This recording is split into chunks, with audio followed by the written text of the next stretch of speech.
জুনাইদ সাকির বিরুদ্ধে হলো ঝাড়ু মিছিল হলো ব্রাহ্মণবাড়িয়াতে, এক নম্বর কথা। আর ভিপি নূরকে তো গণধোলাই দিছে পটুয়াখালীতে। এই দুইটা কাহিনী।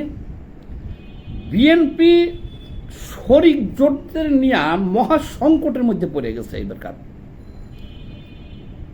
এটা সম্পর্কে আজকে আমার কাছে বিস্তারিত তথ্য জানতে পারবেন আপনারা।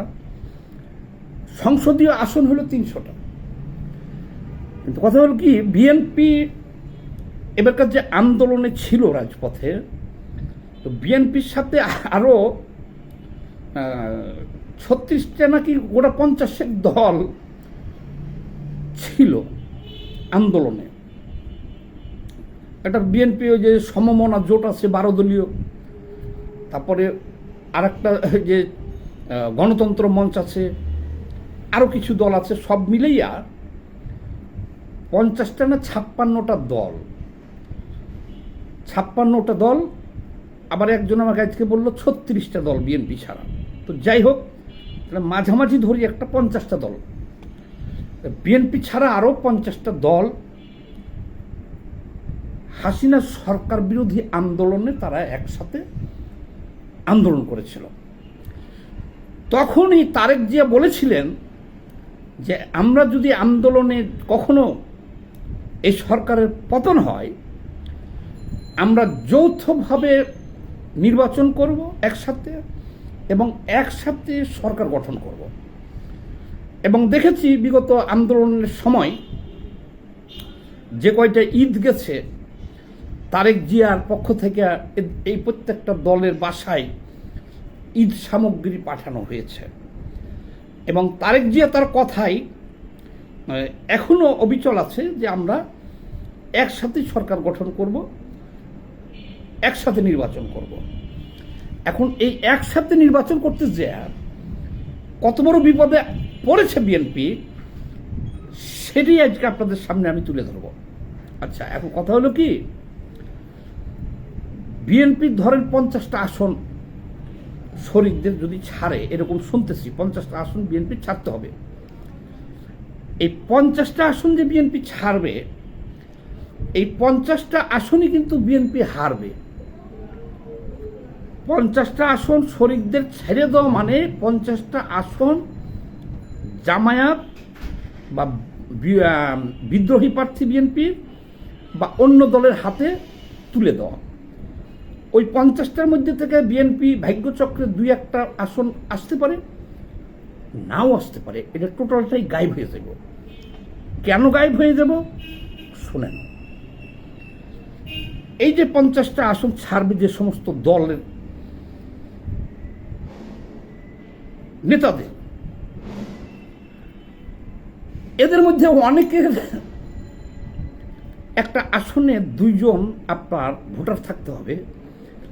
একজন আপনাকে সমর্থন করবে আর আরেকজন শনাক্ত করবে, নাকি একজন আপনারে শনাক্ত করবে আর 2জন সমর্থন করবে। তাহলে 3জন ভোটার আপনার থাকতে হবে একটা নির্বাচনী অংশগ্রহণ করলে অন্তত। কিন্তু বিএনপির সাথে যে 50টা দল আছে, যারা এখন এমপি হইতে চায় বা বিএনপির নমিনেশন নিতে চায় বা পাইব, তাদের তো অনেকের এই 3টা ভোট তো নাই, এটাও ভাড়া করতে হবে। কিন্তু এর মধ্যে আবার ছোট দলের অনেক বড় নেতাও আছে, তাদের অবস্থা হলো করুণ। ভোটের মাঠে জাতীয়ভাবে পরিচিত বড় নেতা, ছোট দলের বড় নেতা জাতীয়ভাবে পরিচিত, কিন্তু ভোটের মাঠে গেলে ওই যে বললাম অবস্থা হলো এইটা। আচ্ছা, এখন আমাদের এই যে জুনাইদ সাকি আছে না, গণসংহতি আন্দোলনের গণতন্ত্র মঞ্চের নেতা, ব্রাহ্মণবাড়িয়া 6 সম্ভবত, ভুল যদি না করি আমি, এই ব্রাহ্মণবাড়িয়া 6 আসন থেকে সে নির্বাচন করবে। এবং তাকে তো বিএনপি অবশ্যই একটা আসন দেবে, গুরুত্বপূর্ণ নেতা জোটের।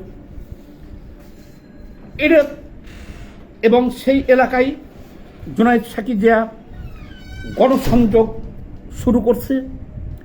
আর এই গণসংযোগ করার কারণেই কাল পেপারে দেখলাম, সামাজিক যোগাযোগ মাধ্যমে তার বিরুদ্ধে বিশাল নারীদের একটা মিছিল।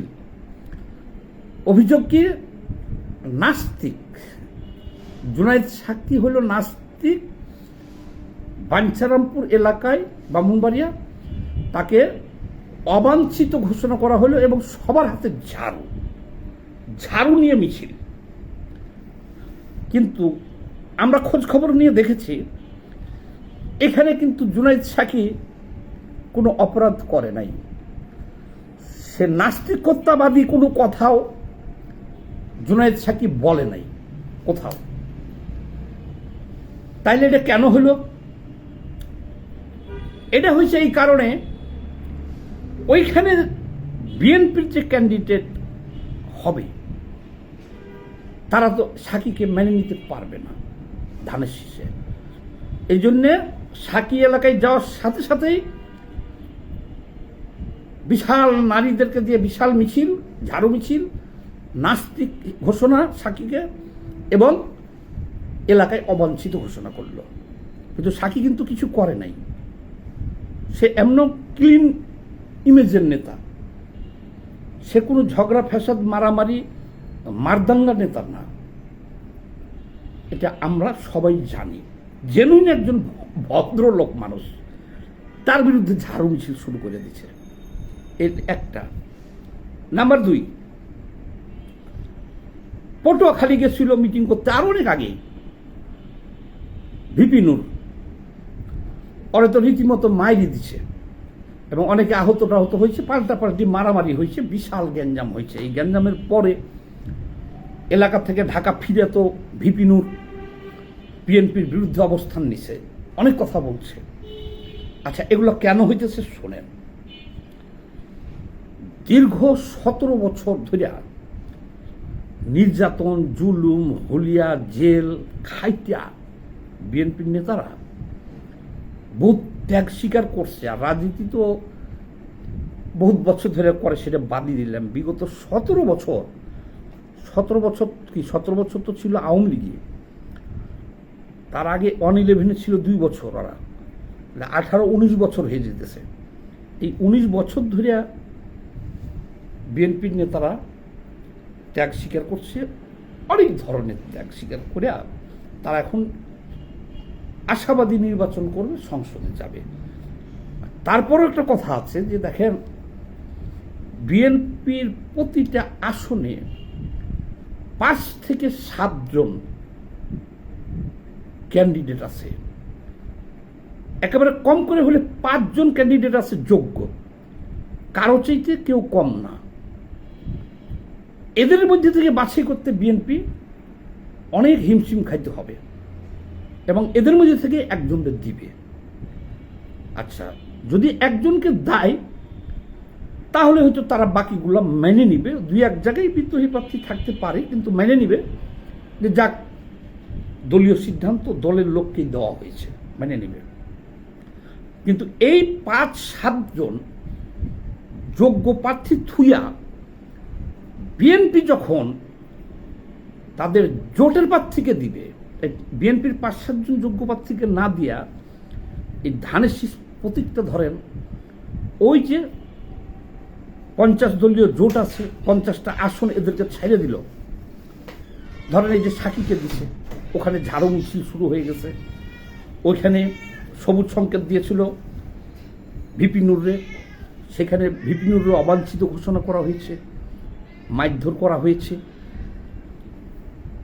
তাহলে 50টা ছাড়ুক, 40টা ছাড়ুক, তাদের দাবি অনেক, একটা করে দিলেও তো 50টা যায়। এই আসনগুলা একটাও পাবে না বিএনপি, কারণ এই জোটের এই প্রার্থীগুলা ভোটের মাঠে খুবই দুর্বল, তাদের নিজস্ব কোনো ভোট ব্যাংক নাই। তারা যে 500, 1000, 2000 ভোট নিজেদের যোগ্যতায় কালেকশন করবে, এটা নাই। তাদেরকে ধানের শীষ দিলে বিএনপির নেতা কর্মীরা বিএনপির ভোট দিয়ে লড়াই করে জিতে আনতে হবে। কিন্তু যখনই এই 5-7 জনকে না দিয়া জোটের একজনকে ওখানে চাপাই দিবে, তখন তারা মানবে না। যদিও হাইকমান্ডের সিদ্ধান্ত নগদে মাইনে নেয়, তারা কি করবে দেখবেন, ওখান থেকে বিএনপির একজন বিদ্রোহী প্রার্থী দাঁড়াই যাইবে, দাঁড়াবে।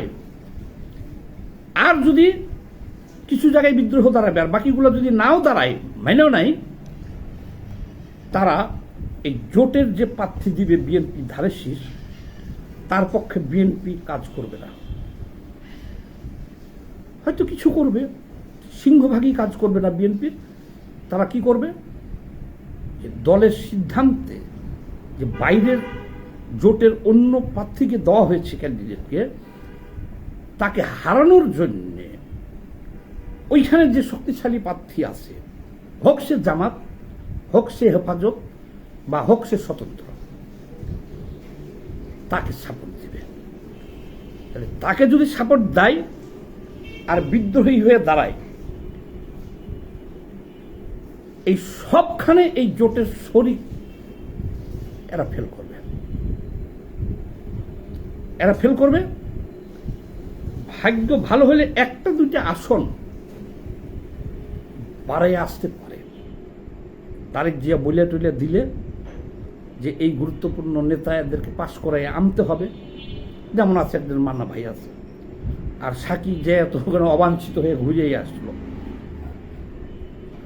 মানে এইটা নিয়ে বিএনপি অনেক বড় সংকটে আছে, এবং বিএনপির কে 1বার না 10 বার ভাইবা এই সিটগুলো নির্বাচন করতে হবে এবং দিতে হবে। যে কয়টা সিট বিএনপি জোট শরিকদেরকে দেবে, ধরে নিতে হবে ওই কয়টা সিট তারা হারাইছে। ওই কয়টা সিটি খালি হারাইলে এক কথা ছিল, জামাতে নিয়ে গেছে ওখান থেকে। অনেকের সাথে আমার আলোচনা হয়েছে, বিএনপি অনেকের সাথে আলোচনা হয়েছে। এটা মেনে নেওয়া খুব কঠিন ব্যাপার এটা, কারণ তারা 18-19 বছর ধরে দলের জন্য জেল জুলুম হুলিয়া খাইটা, আর্থিকভাবে, মানসিকভাবে, পারিবারিকভাবে ক্ষতিগ্রস্ত হইয়া তারা এখন সংসদে যেতে চায়, নির্বাচন করতে চায়। এই মুহূর্তে যদি অন্য জোটের একজন এখানে চাপাই দেওয়া হয়, তাহলে কেউ মেনে নেবে না এবং এই সিটগুলো বিএনপি হারাবে। আমি বহুত লোকের সাথে কথা বলে বুঝলাম, আর এই ভিডিওটা করতাম না, আমি করলাম মাত্র 2 জনকে গ্রিন সিগন্যাল দিয়েছে। ভিপিকে দিছিল, ভিপি নূরকে, সে এলাকায় অবাঞ্ছিত হয়ে ঘুরে আইছে মাইরমুর খাইয়া। আর জুনায়েদ সাকি, তাকে গ্রিন সিগন্যাল দিচ্ছে, সে এলাকায় যে গণসংযোগ করা শুরু করছে। কালকে শুরু হয়ে গেছে ঝাড়ু মিছিল। তো যাই হোক, বিএনপিকে অনেক হিসাব নিকাশ করে এই সিট বন্টন করতে হবে এবং ধরেই নিতে হবে যে সিটটা আমরা দিচ্ছি এটা জামাতকে দিয়ে দিতেছি। আর একটা করতে পারে, তাদেরকে এভাবে সিট না দিয়া সরকার গঠন করলে অনেকে টেকনোক্রেট ওটাই মন্ত্রী করতে পারে, কোথাকার ডাইরেক্টর করতে পারে, অন্যভাবে এদেরকে মূল্যায়ন করা যেতে পারে। সেটাই হবে বুদ্ধিমানের কাজ। সবাই ভালো থাকেন, ধন্যবাদ।